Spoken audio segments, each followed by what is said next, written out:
श्री कृष्ण कन्हैया लाल की जय।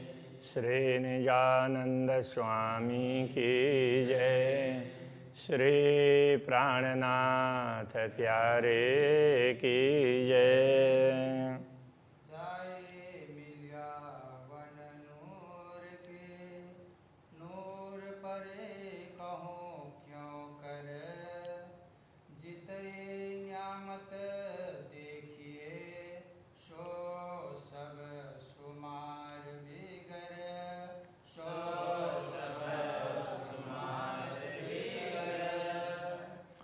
श्री कृष्ण कन्हैया लाल की।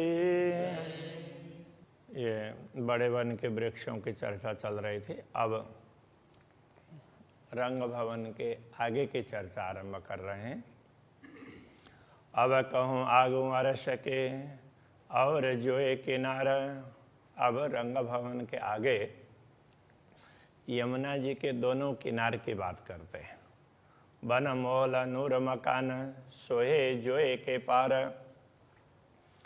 तो यमुना जी के किनारे में दोनों तरफ वृक्षावली भी है और घाट के साथ में उपवन भी है, बगीचे भी है। दोनों तरफ ये वन हो गया। और महल तो कभी कभी उनको भी महल कहा है। वो जो किनारे यमुना किनारे के गुमटियाँ हैं उनको भी कई बार महल कहा है। और कई बार यहाँ भी ये भी लेते हैं कि जो पुल के ऊपर बने महल हैं उनका भी ले लेते हैं।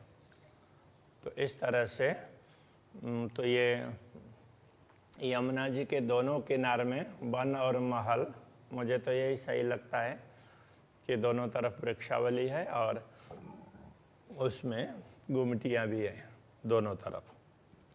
और नूर मकान ये शब्द है, ये इनको दूसरे चरण में ले जाना पड़ेगा। चौथे में सोहे जोए के पार। यमुना जी के पार है वो अक्षरधाम भी शोभा देता है। वो अक्षरधाम भी है इस रंग भवन के सामने। यमुना जी के किनारे में वृक्षावली है, गुमटियाँ वगैरह है और फिर यमुना जी के पार अक्षरधाम है। दोए पुल जोए ऊपर। यमुना जी के ऊपर दो पुल हैं। ए अति खूबी मोहलाता। तो उसमें अलग अलग महल हैं। तो उसकी भी बड़ी विशेषता है। पांच पांच भूमि मोहल की। इन महलों की तो पांच पांच भूमिकाएं हैं। ऊपर छठी चांदनी छाता। ऊपर छत है वो छठी, वो चांदनी है वो छठी मानी जाती है। ए ज्योत धरत हैं झरोखे करे साम सामी जंग। अब इन महलों के झरोखे हैं, दोनों तरफ जल में ही हैं, किंतु दो पुल के अंदर साइड के हैं तो आमने सामने तो वो दिखाई देते हैं। तो बहुत दूर दूर दूर हैं फिर भी तो आमने सामने तो है ही। तो उनमें भी काफ़ी उनकी चमक है बहुत ज़्यादा होती है। करे साम सामी जंग। तो उनसे जो प्रकाश निकलता है वो भी एक दूसरे को के साथ स्पर्धा करता है। जो तक कहीं न जाए एक तिन का। ये जो मोल अरस के नंग। परमधाम का एक छोटा सा त्रिणी भी हो, तिनका मतलब तृण, तो उसका भी, उससे भी प्रकाश निकलता है। तो कितना प्रकाश निकलता है उसको कभी बता नहीं सकते, माप नहीं सकते। ये जो महल अरस के नंग और विभिन्न महल हैं परमधाम के, और उसमें अलग अलग प्रकार के रत्न हैं। ये महल वगैरह भी वैसे देखा जाए तो सब रत्नों के ही हैं। तो एक ही रत्न होते हुए भी उसमें अलग अलग रंग तो निकलते हैं। तो अलग अलग प्रकार के रत्न उसमें हैं ऐसा माना जाता है। जैसे कभी वो काला पत्थर होगा वो ग्रेनाइट, तो उसके अंदर ना वो गोल्डन कलर के वो स्पॉट्स मिलते हैं तो वो भी चमकते हैं, तो वो काफ़ी कीमती माना जाता है। तो इस प्रकार से अब वो गोल्डन किसी ने डाला नहीं है, वो प्राकृतिक रूप से डले हैं। मनुष्य ने नहीं डाला। तो ऐसे अब परमधाम का है तो वो तो राज्य जैसा चाहेंगे वैसा होगा। तो सारा एक ही रत्न का परमधाम है, तो उसमें तो बीच बीच में अलग अलग प्रकार के रत्न दिखाई देते हैं, तो वो भी उसकी एक विशेषता है। तो कोई छोटे कोई बड़े, तो वो पोखराज पर्वत है, तो वो पूरा वो क्षेत्र है पूरा वो पोखराज का हो गया। तो ऐसे माणिक महल वगैरह हैं, तो वो सारे क्षेत्र माणिक के हो गए। तो इस प्रकार से अलग अलग प्रकार के, और उसमें भी अलग अलग रत्न मिलेंगे। एक ही ये रत्न है ऐसा नहीं है। तो उसमें बीच बीच में तो अब पूरे महल मुख्य रूप से माणिक है, और साथ में तो माणिक में भी अलग अलग प्रकार के डिजाइन है। उस प्रकार से समझना चाहिए। अब कहीं पत्थर निकलते निकलते तो जैसे समझ लें कि ये नीला, ये यहाँ फर्श में बिछा है, ये सब पत्थर ही है, तो हो सकता है उस बीच में कहीं सफ़ेद आ जाए। तो काफ़ी भाग, आधा भाग जितना सफ़ेद उसमें ऐसे होते ही हैं, लेकिन वो लाते नहीं बाज़ार में। तो उसमें अब आधा सफ़ेद है और एक बड़ा सा वो उसमें पत्थर होगा, तो काट करके निकाला, उसमें आधा सफ़ेद होगा और आधा वो हरा होगा। तो ऐसा भी होता है। तो ये तो जब दुनिया में होता है तो परमधाम में क्या संभव नहीं है।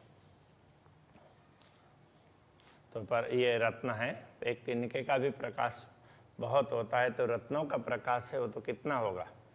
तले चलता पानी जो एक 10 घड़नाले जल, पुल के नीचे 10 घड़नालों से पानी निकलता है। नहरें चली जाता दोरी बंद, ए जल अति उज्ज्वल, तो और नीचे 10 घड़नाले से चलने वाला 10 नहरों की भांति पानी चल रहा है, और जल भी बड़ा उज्ज्वल है। 4 चौकी बन माफक, छात पांचमी ऊपर किनारा, और वहाँ पर ये वृक्षावली है, तो वृक्षों की 5 पंक्तियाँ हैं, और उन 5 पंक्तियों के बीच में वो 4 चौक हैं, उनकी भी वो पंक्ति चलती है, 4 चौक की भी। तो ये वृक्ष है। तो ये अब जैसे 4 चौकी है, वन माफक मतलब जैसे वन है उस हिसाब से वन के अनुरूप ये 4 चौकियाँ हैं। छात पांचमी ऊपर किनारा, और ये वृक्ष हैं, वृक्षों के भी ना वो मंजिल है, वो 5-5 मंजिल है तो वृक्ष के, और उनका वो 5वीं मंजिल के ऊपर छत है, वो उसका किनार है, तो वो जाकर के वो पुल के महल तक पहुंच जाता है। ए जुगत बनी जो ये महल की, ये यमुना जी के ऊपर बने जो पुल है उस पुल की ये युक्ति है। शोभिता अति अपार, ये पुल की शोभा है कि उस तक ये इधर जो वृक्षों के 5 पंक्तियाँ दोनों तरफ 5-5 पंक्तियाँ, तो उनकी जो ऊपर की छत है वो तो उन महलों तक पहुंच जाती है। तो इन सब से ये इन सब की शोभा है ना, तो वो सब देखते हैं तो बड़ी अच्छी शोभा दिखाई देती है। जो ये ऊपर बन झरोखे, सो निपट शोभा है। ये यमुना जी के ऊपर तो एक तरफ तो झरोखे हैं तो पुल के, और दूसरे तरफ वो वन है, वो उतने ही जगह का देख लें, और रंग भवन के सामने 2 पुलों के बीच का है, उतना ही विचार कर लेंगे तो उतने नीचे यमुना जी बह रही है 10 नहरों से, और उसके वहाँ बैठ करके बीच में बैठ करके देखेंगे तो ऐसे उधर सामने वो प्रवाह में जिधर से आ रहा है उधर भी झरोखे दिखेंगे पुल के, और जिधर प्रवाह जा रहा है उधर भी पुल के झरोखे दिखेंगे, और यमुना जी के किनारे में दोनों तरफ वृक्षावली दिखेगी। ऐसी शोभा है। सो निपट शोभा है, ये ऐसी विशिष्ट प्रकार की शोभा है। फल फूल पात जल ऊपर, ए बने तोरण नंगजे। अब जो वृक्षावली किनारे में है ना, तो उसमें अब वो किनारे के वो 5 वृक्षों की पंक्ति, उससे आगे तो वो तो दूसरे वृक्ष है ना, तो वो अलग अलग प्रकार के वो 7 वन हैं, तो 7 वन के तो वो अलग अलग प्रकार के वृक्ष हैं, उनके फल फूल पत्ते, तो ये सब कैसा लगता है कि वो जल में प्रतिबिंबित होते हैं। तो जैसे किसी दरवाजे में वो तोरण बंद बनाते हैं ना, वैसे तो तोरण बोलते हैं, किसको तोरण बोलते हैं? हाँ, और उसको तोरण को बांधते हैं तो दोनों तरफ ना, तो उसमें कुछ लटकाते हैं, उसको तोरण बंद ऐसा माना जाता है। तो कई बार उसको भी तोरण बोल देते हैं, जो बांधने के लिए कोई आजकल तो वो अलग अलग प्रकार की पट्टी लटका देते हैं, और पहले वो उसके वो डोरी में अलग अलग पत्ते वगैरह फूल वगैरह लटकाया करते थे। हाँ हाँ, वो आम के पत्ते भी हैं, अशोक के पत्ते भी, आशोपालव के, ऐसे अलग अलग प्रकार के लटकाते हैं, तो वो एक प्रकार से शुभ माना जाता है, तो उसको तोरण बंद बोलते हैं। तो जो लटकाते हैं तो उसको, तो ये यहाँ पर जल पर ना, तो ऐसे वो पत्ते फूल ऐसे लटके हुए ना, मानो कोई तोरण बंद हो, तो उस प्रकार से दिखाई देता है, ऐसा कहना चाह रहे हैं। तो उसमें भी अब वो फल वगैरह हैं, फूल वगैरह अलग अलग रत्नों के जैसे लगते हैं, तो इसलिए मानो कोई रत्न के तोरण बंद हो ऐसे लगते हैं। साम सामी दो किनारे, तरफ दो बराबर, तो आमने सामने दोनों किनारे में ना दोनों वस्तुएं एक जैसी लगती है। दो बन की दो जवेर की, माहौल चारों अति सुंदर। अब यहाँ पर ना ये भी समझने जैसी है, दोनों तरफ वृक्षावली है, और उसके बीच बीच में तो वो गुमटियाँ भी हैं, और उनको भी कई जगह पर माहौल ही कह दिया है, क्योंकि वो भी काफ़ी बड़े हैं, एकदम छोटे छोटे ऐसे नहीं हैं। ठीक है, कि उनके ऊपर में वो वृक्षों के शाखाएँ उनके ऊपर गई हुई है। तो इस तरह से एक तो यमुना जी के किनारे तो दोनों तरफ, रंग भवन के तरफ में भी तो वो गुमटियाँ हैं, तो वो भी प्रासाद है, और उसके साथ साथ में जो वृक्ष है, तो वृक्षों के भी अलग अलग वो छज्जे हैं, तो अलग अलग छत हैं, तो वो भी वृक्षों के महल ही ऐसा कहा है। दोनों तरफ दो दो ऐसे महल हो गए, एक तो वन का महल हो गया और दूसरा वो रत्नों का महल हो गया, तो दोनों तरफ ऐसे 4 ऐसे दिखाई देते हैं। 2 वन की 2 जवेर की, 2 तो रत्नों की तरह से लगेंगे और 2 वन के लगेंगे। महल चारों अति सुंदर, ये चारों महल बड़े सुंदर लगते हैं। इन पुल 2 के बीच में, बीच बने 7 घाट, दोनों पुल के बीच में 7 घाट हैं। 3 बाएं 3 दाहिने, बीच बनी चांदनी पाट, 3 बीच में वो पाट का घाट है, उसकी चांदनी दिखाई देती है, और उसके दोनों तरफ 3 दाएं और 3 बाएं, ऐसे 7 घाट हैं। ये तुम सुनियो बेवरा, 7 घाटों का ही, तो 7 घाटों का विवरण संक्षेप में सुन लो, ऐसा करके बता रहे हैं। ये नेक नेक कहता हूँ, शोभा अति अरस सिफत। मैं तो थोड़ी सी ही बात करूँगा, वैसे ये शोभा बहुत ज़्यादा है। वन के महल से चलिए, जानो तले ऊपर एक छत। अब वन के महल बता रहे हैं कि ये वृक्षावली है, और इन वृक्षावलियों की भी 1 2 3 4 5 ऐसे वो अलग अलग छत है। तो इनसे समझने का प्रयत्न करते हैं, तो जानो तले ऊपर एक छत, नीचे से ऊपर एक एक छत ऐसे दिखाई देंगे। छत दूजी घर बैठी हूँ, अब दूसरी नीचे से लेकर के नीचे की जमीन है वो खाली है, और ऊपर ऊपर के दूसरे तीसरे मंजिल होंगे ना, तो उसमें पक्षियों को रहने के लिए स्थान है, इसलिए वो पक्षियों का महल ऐसा कहा गया है। छत दूजी घर पक्षियों, वन ऊपर वन शोभ वन मोहलात। तो वृक्ष, ये वन कहने से ये वृक्ष है, तो वृक्ष के ऊपर वृक्ष का महल है, वृक्ष महल के ऊपर वृक्ष महल है। तो इस तरह से वो ये सब पक्षियों के रहने के स्थान है। ये जो पशु पंखी नजी की हक आदि खिलौने अत्यंत ये निकट के, अब ये रंग भवन के निकट के पशु पक्षी हो गए ना, जो इन उपवन में रहते हैं, इन वनों में रहते हैं, इन वृक्षमालों में रहते हैं, तो वो हक आदि के खिलौने ही हैं। वैसे तो सारे ही खिलौने हैं, किंतु ये नजीक के हैं, तो जब कभी भी नजीक होता है तो बार बार वहाँ जाना होता है, उनके साथ संपर्क ज़्यादा होता है। बोल खेल शोभा सुंदर सो इन मोहलों बसत, ये बोलते हैं खेलते हैं, इनकी शोभा बड़ी सुंदर है और ये सब इन्हीं वृक्ष मालों में रहते हैं। रात दिन गूंजे वन में हक की करे जिक्र, रात दिन ये वन में गूंजते रहते हैं, तो कुछ ना कुछ बोलते रहते हैं। तो क्या बोलते हैं, तो जो भी बोलते हैं तो उसमें राज्य का ही जिक्र होता है, राज्य का स्मरण करते हैं। क्यों कहूँ इनो चित्रामन शोभा अति सुंदर, इनकी चित्रामन का तात्पर्य चित्रकारी, तो इनकी चित्रकारी उसके संदर्भ में क्या कुछ बताए, शोभा अति सुंदर, इनकी शोभा बड़ी सुंदर है। वाणी सुनते सुख उपजे और देखे सुख अपार,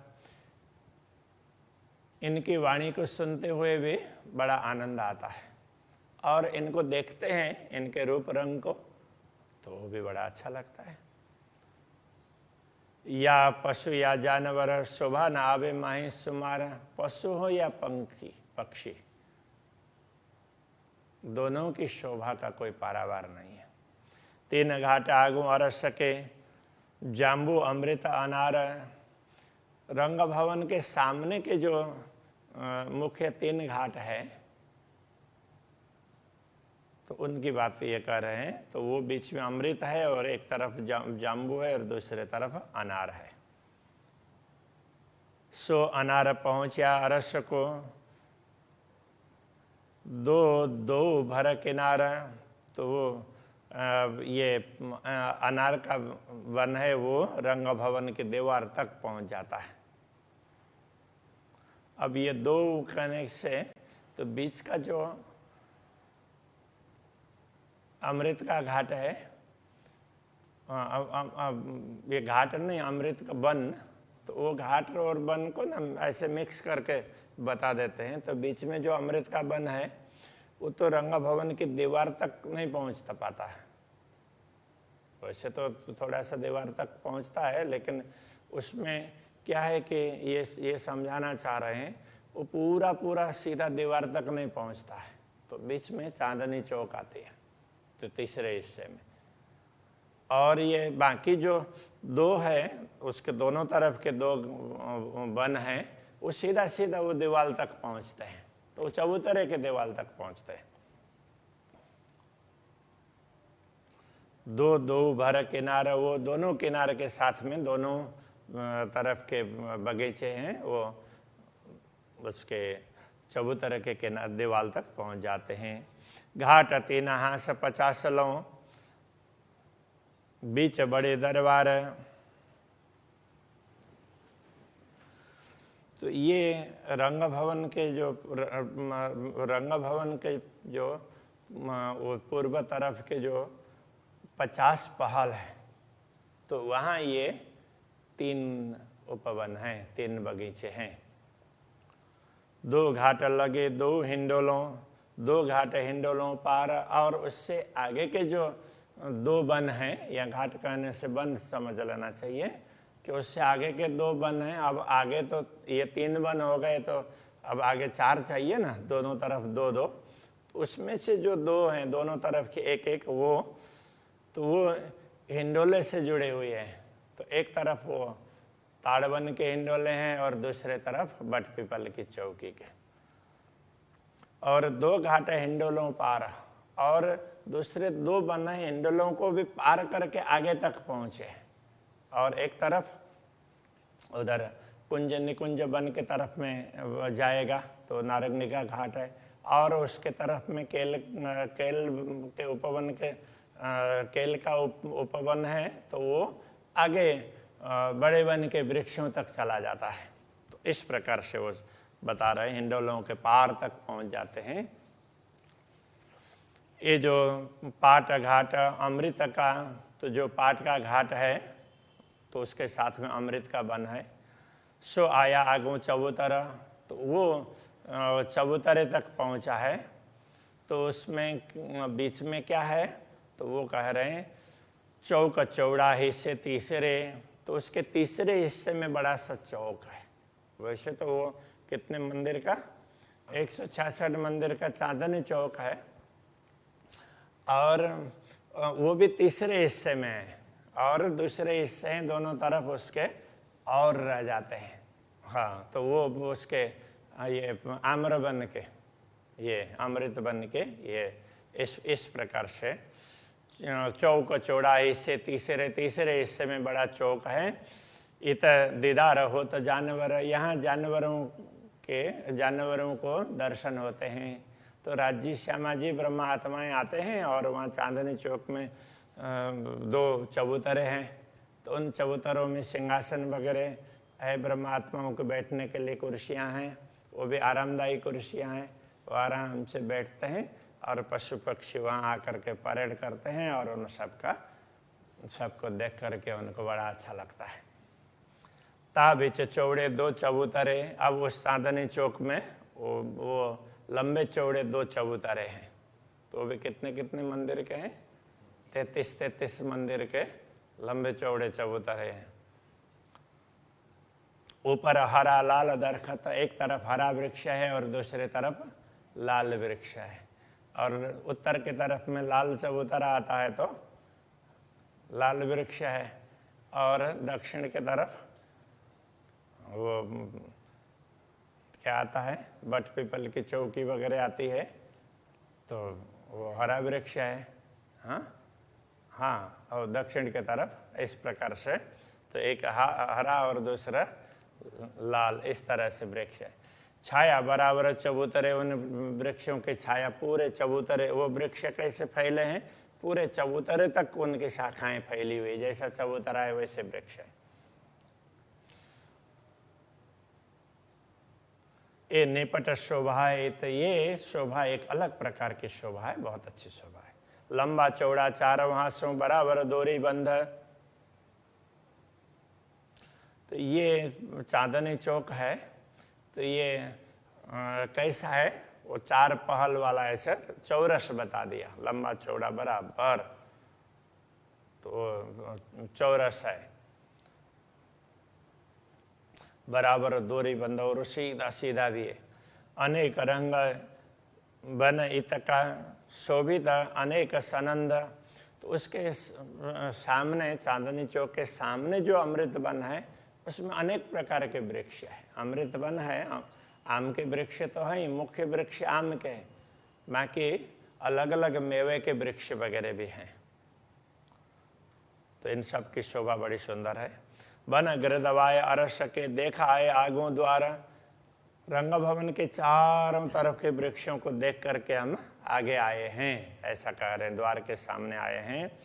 कहे न सको ऐसा कोटमा अरस बन कया अपार, जो कुछ बताया है अभी तक में, तो ये परमधाम के वन, बगीचे, वृक्ष, इनका वर्णन नहीं हो सकता, तो जो बताए वो करोड़ों हिस्सा भी नहीं है, इसलिए परमधाम के वन है वो अपार है, अपार शोभा धारण करते हैं, ऐसा समझना चाहिए।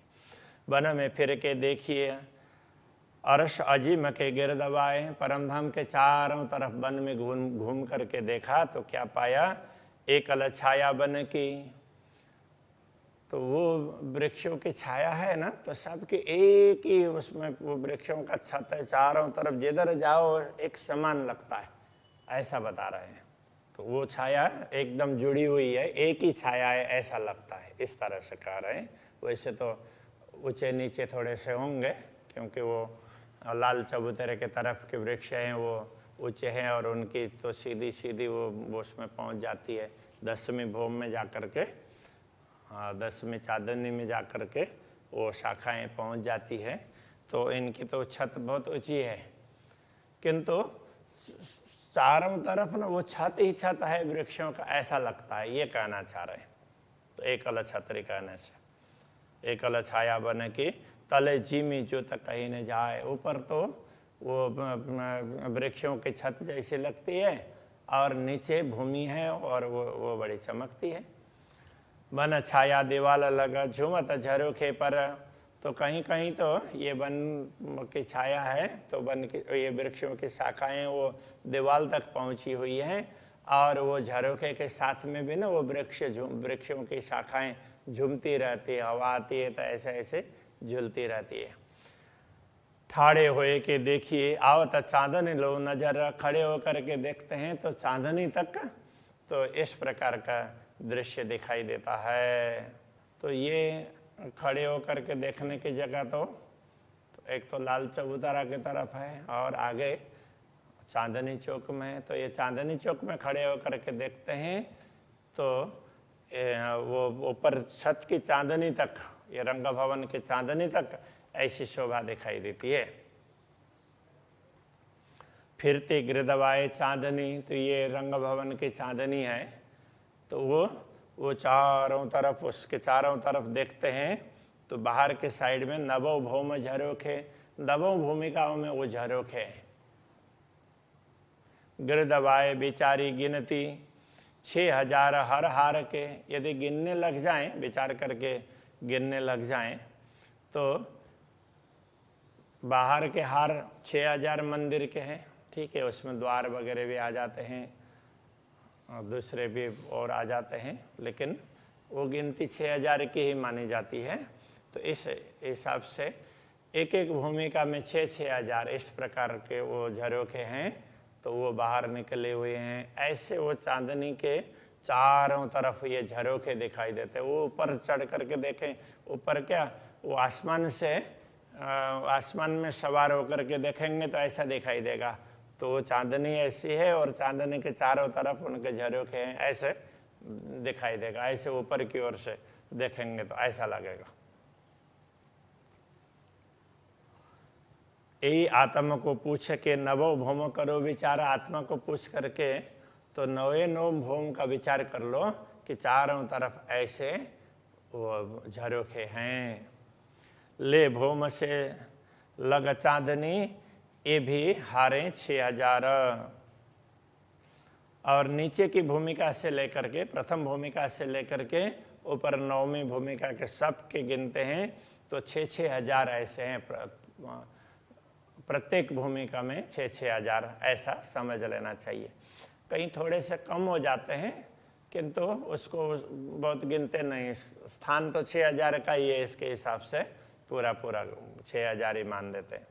हरा हरा चढ़ती नवभौमा, तो हर भूमिका ये उसमें 9 भूमिका तक ये छज्जों के उसके झरोखों की पंक्ति है, एक के ऊपर एक ऐसा करके ऊपर तक है।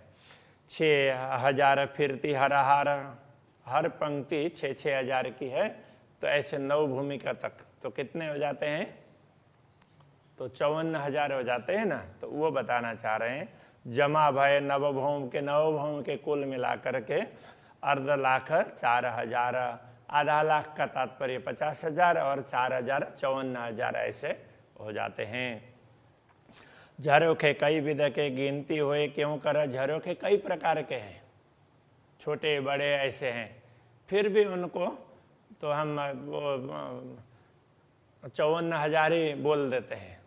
थोड़े से कम तो होते हैं क्योंकि वो प्रथम भूमिका में ही वो द्वार बड़ा द्वार है तो उसमें भी घटते हैं, लाल चबूतरा के भी और वो आगे के द्वार के भी घटते हैं। तो ये झरोखे कई विध के गिनती हुए क्यों कर, उनकी गिनती कैसे करें। कहूँ जुदे जुदे कहूँ शामिल, कितने तो अलग अलग हैं, कुछ जुड़े हुए भी हैं, कुछ झरोखे जुड़े हुए हैं और कई मिल करके एक झरोखा है, किंतु उनको भी जैसे वो मूल द्वार के ऊपर कितना बड़ा है द्वार के ऊपर का झरोखा, तो 20 मंदिर चौड़ा है, हाँ, किंतु अब वो जुड़ा हुआ ही है, फिर भी अब वो बीसी मान देना पड़ता है। इस तरह से ये कहना चाह रहे हैं, कहीं कहूँ जुदे जुदे, कहूँ शामिल, कहीं अलग अलग है और कहीं साथ में। ये लीजो दिल धर, ऐसा समझना। ये जो एक एक लीजे दिल में एक एक दिल में विचार करना, तो हर हाथ से तीसे तीसे, यदि अलग अलग समझ लें तो हर पहल में 30-30 हैं, क्योंकि 30-30 मंदिर के पहल हैं और एक एक मंदिर में झरोखे हैं। ऐसा समझ करके 30 झरोखे समझ लेना चाहिए। कहूँ एक झरोखा 30 का, कहीं कहीं पूरा झरोखा 30 का भी है। कहूँ 10, कहूँ 20, कहूँ 10 का और कहीं 10 के हैं और कहीं 20 के भी है। तो ये कहना चाह रहे हैं कहीं कहीं पूरा 30 मंदिर का क्षेत्र है, तो 30 मंदिर का पहल है, पूरे उसमें झरोखे ही झरोखे। तो कहीं कहीं पर अब वो 20 मंदिर का पहल है, तो उसमें भी वो 20 मंदिर का पहल है, तो उसमें भी झरोखे हैं। और तो ये 10 मंदिर का पहल हो गया ना, 20 नहीं, वो रंग भवन के द्वार के ऊपर 10 मंदिर का वो हो गया। हाँ, तीसरे भवन में, तो वहाँ 10 मंदिर के इस प्रकार से समझना चाहिए, कहीं 20, कहीं 10 और कहीं 30, ऐसे समझना चाहिए। ऐसा समझा रहे हैं। कहीं वो 10 मंदिर के उसमें 10 मंदिर के स्थान में झरोखा है, कहीं 20 और कहीं 30।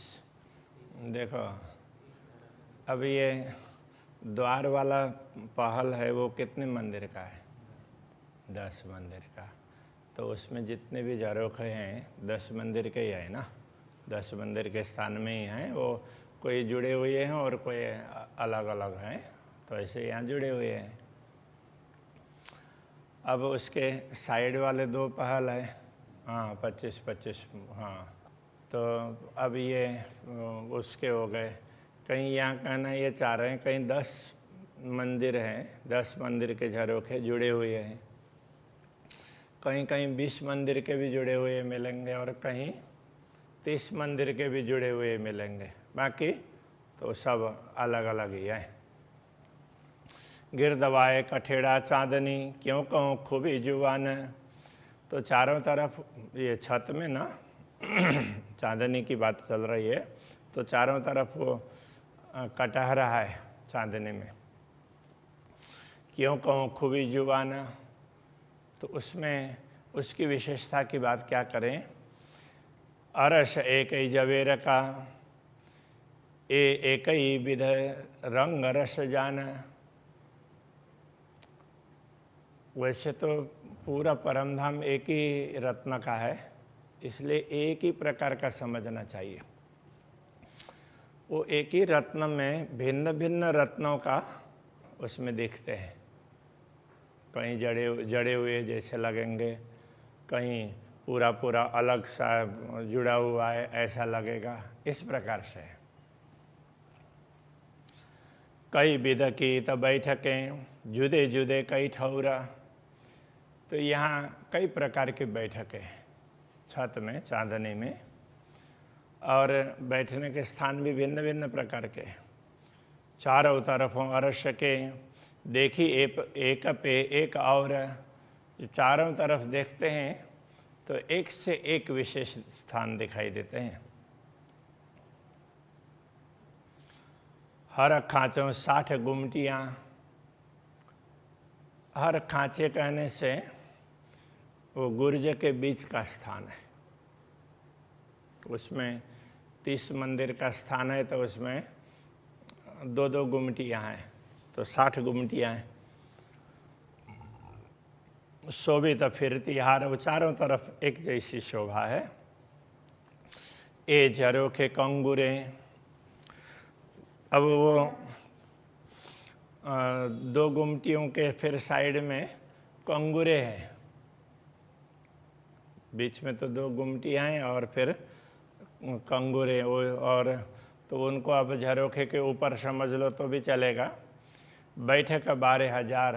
तो इस प्रकार तो वहाँ पर 12,000 ब्रह्मात्माओं के लिए बैठने की बड़ी सुंदर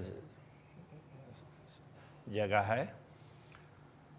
दो से खाँचों ऊपर शोभे नगीने सो दोए। 200 पहल में 2 नगीने, तो दो वस्तु। तो अब यहाँ वैसे 201 पहल है, किंतु सामान्यतया वो 30 मंदिर के हिसाब से 200 पहल ही गिनते हैं। तो उसमें एक एक पहल के कॉर्नर पर बुर्ज होते हैं, तो उन बुर्जों की बात कर रहे हैं। तो वो 200 बुर्ज हैं। बुर्ज का बीच गुमटियाँ, बीच बीच में ये गुमटियाँ बड़ी सुंदर लगती हैं। खूबी कह न सके कोई, उनकी शोभा का वर्णन नहीं कर सकते, विशेषता का। ये जो 201 नगीने, अब ये कह दिए यहाँ, वैसे तो 201 बुर्ज हैं। कलश बने इन पर, इनके ऊपर भी कलश है। इन विद की ए रोशनी ए जुआ कहे क्यों करा। तो इनका प्रकाश, इसका वर्णन जुआ के द्वारा क्या कर सकते हैं। तो सब में प्रकाश ही प्रकाश। और कलश ऊपर गुमटियों के ऊपर में कलश है, सभी गुमटियों में।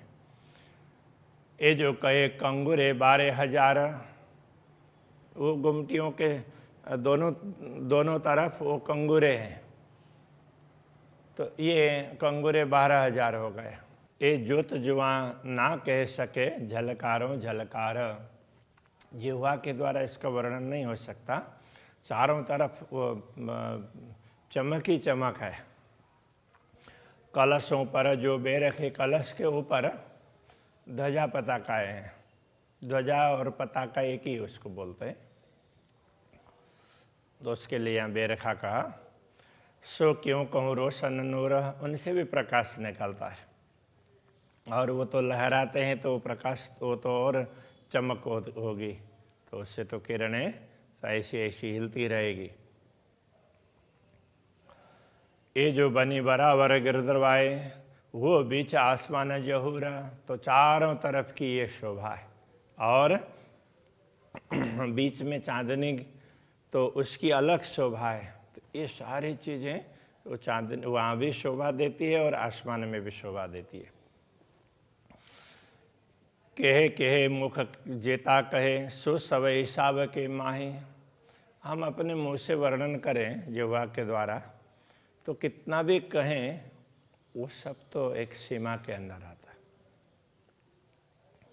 और हक हुक्म यूँ कहता है, ए सिफत पहुँचत नाही। तो राज्य के हुक्म से ही हमें ये पता चला है कि हम यहाँ जितनी भी महिमा गाएं, ये परमधाम तक तो पहुँचने वाली नहीं है। बस ये महिमा गा करके हम संतुष्ट हो जाएं और हमें आनंद आ जाए। महामत कहे मोमिनो, ये छोड़िए नहीं एक कदम। महामति कहते हैं ब्रह्मात्मा, इसको एक क्षण के लिए भी नहीं छोड़ते हैं। अब कहूँ अंदर अरस की, जो दिए निशान खसमा। अब धाम का अरस या रंग भवन की बात कर रहे हैं। अब आगे वाले प्रकरण में हम रंग भवन के अंदर की बात करते हैं।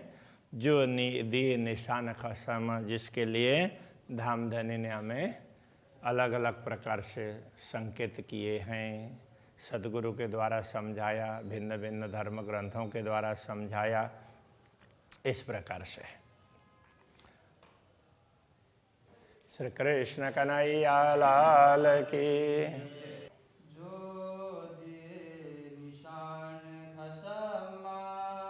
जो दिए निशान खसमा।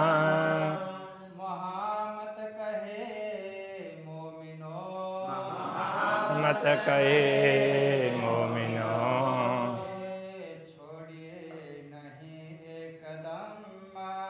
ए छोड़िए नहीं एक कदम।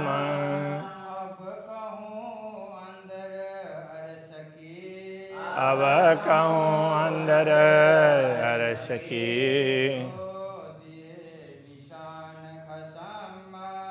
जो दिए निशान खसमा।